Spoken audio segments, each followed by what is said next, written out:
What's up, everybody? Welcome back to the channel. Another how-to for you. This is how to powder coat single stage wheels. I realized that I haven't actually done one of those. Everything I've done with wheels has been a little more intense than that. So this is gonna have chemical stripping, sandblasting, curb rash repair, and then powder coating single stage. These are just going mirror black. I did 2 sets at the same time, so you'll kind of see 2 different types of wheels going through the process. Show, you know, the whole thing start to finish, including end product of both wheels. So I got a couple more how-tos coming up. Another one, we did another valve cover how-to. I know I've done a couple of those. This one's a little more specific to show some things that I haven't really covered yet. That'll come out probably in the next day or so. And then I have one on doing like specialty masking, mostly to create patterns or designs, things like that in your powder coat work. So expect that. Getting really close to 1,000 subscribers. In fact, by the time this comes out, I might already have 1,000. So hooray if we do. If you haven't hit that subscribe button, make sure you do that now. Hit the notification bell, getting a heads up on anytime I post a new video. And if you like this video at all, hit that like button. Definitely helps us out, moves us up in the YouTube rankings. So enjoy. All right, so this is the wheels that we're starting with. This one's actually being replaced because it's got a huge bend and a huge crack. So this is before chemical stripping, and then after chemical stripping. The chemical stripper I use is listed down in the description.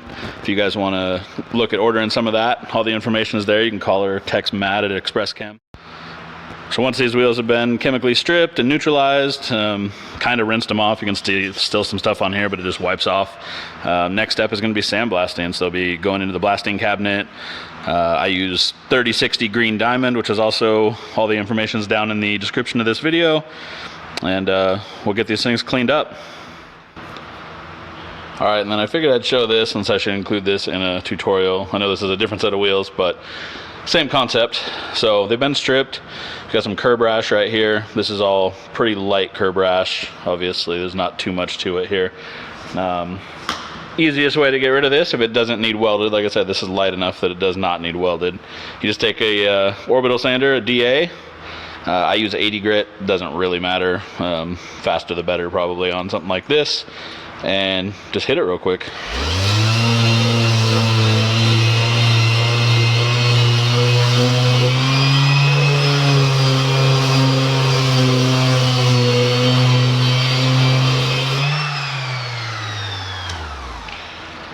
And then once you have it sanded down, you just kind of blend it in, make sure that it doesn't look wild. There's no weird jagged edges, no overly rounded edges either, so it doesn't look out of place. Now it's ready for blasting. Let's go do that.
Alright, got these things out of blasting.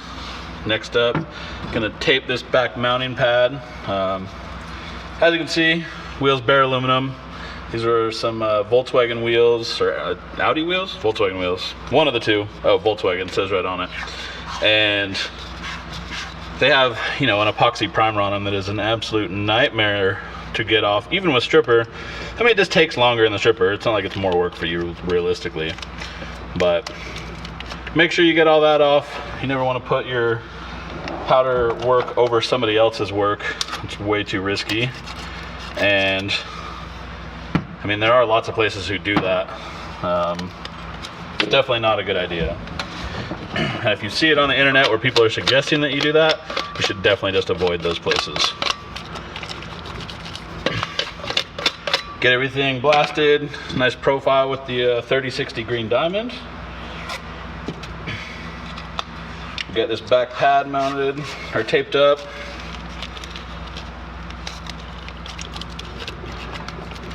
Oh yeah, and shouts to everybody who sent me messages, by the way, with the 6 and 7 inch tape. This particular type of tape. I had, a bunch of you. I hope I replied to everybody. I think I did. But I mean, either way, thank you for messaging me. I couldn't really find it anywhere. I had found a couple of links that some people sent some eBay links, but my few experiences with getting tape off of eBay have been kind of nightmarish. I got the tape, it just sucked. But I've, at the same time, I've been buying this tape off of Amazon, and let's not pretend that that's any different. So I did just order 6 and 7 inch rolls of this tape, so we'll see how that goes. And I got 2 rolls of 6 because 6 is what you're going to use most often on automotive stuff. It's usually just under 6 inches. And then some of the bigger truck stuff, you're going to be up in the 7 inch range. And you can always put more than one layer like I just did on this. This is 4 inch and I had to use it twice.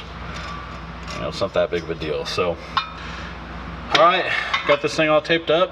We'll get it hung up and get it sprayed. This has already been outgassed,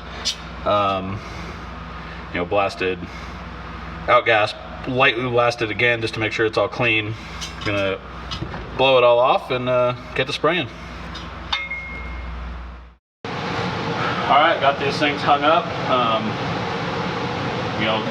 I shoot wheels the same way every time. People on the internet tell you differently. That you should do it differently. For me, it's a preference thing. I always spray the back side of the wheel first. That way I'm putting less powder towards the front of the wheel when I'm spraying it on the other side. So I'm really just filling in the light spots that are still left. So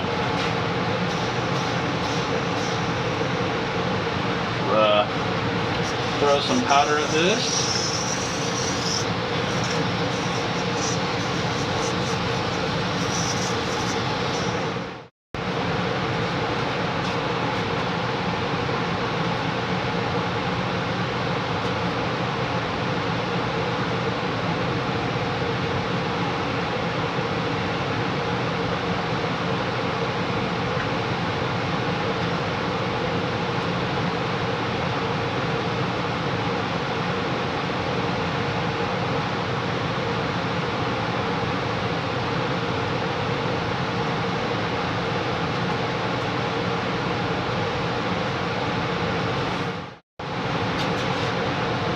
Alright, once I got the back all done, this is when you just go through and you're going to hit all your hard to read spots, which is all your corners. It's going to be your normal Faraday areas. You can actually kind of see the areas that end up light naturally when you're spraying from the back.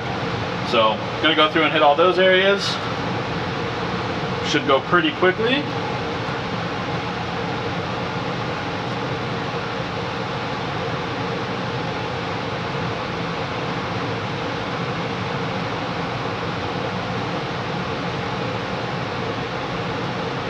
Go in and hit all the lug areas. I usually end up doing them last. It actually kind of depends on the style of wheel.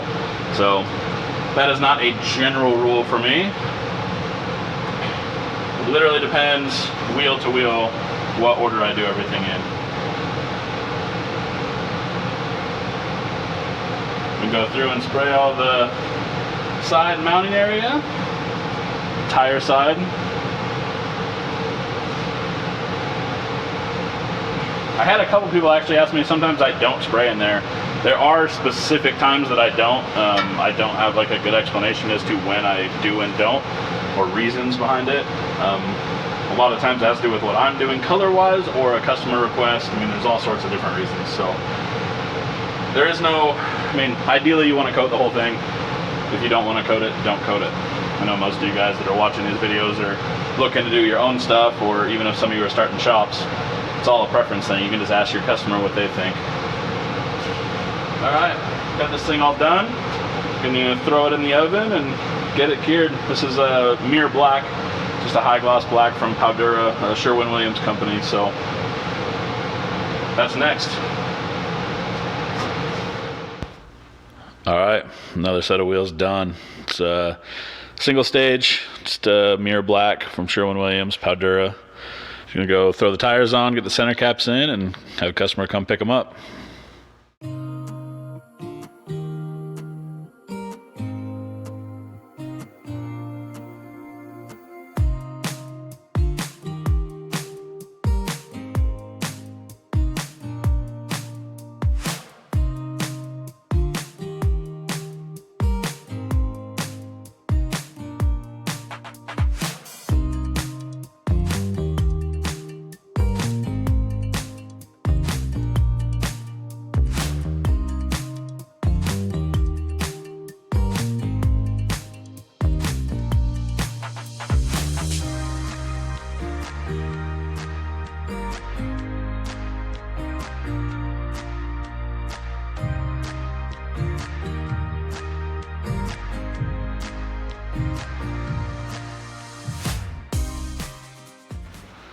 All right, guys. Well, hopefully you enjoyed that tutorial or how-to, whatever we're going to be calling these now. As you can see, content's coming out a little quicker than it has been. Hopefully that kind of stays on board. I'm going to go for at least 4 videos a week. I'm going to do at least 3. Motivation Monday one will still be happening, but it might not happen every Monday, and that'll be kind of the deciding factor. The Motivation Monday ones are hard because it's literally just a bunch of footage that doesn't really belong anywhere else. So expect to see those. If you guys got more ideas for tutorials, be sure to let me know. And as always, hit that like and subscribe. Till next time. By now you should have at least known. It's funny, I'm mad famous for being unknown. That fool said, let my dick breathe.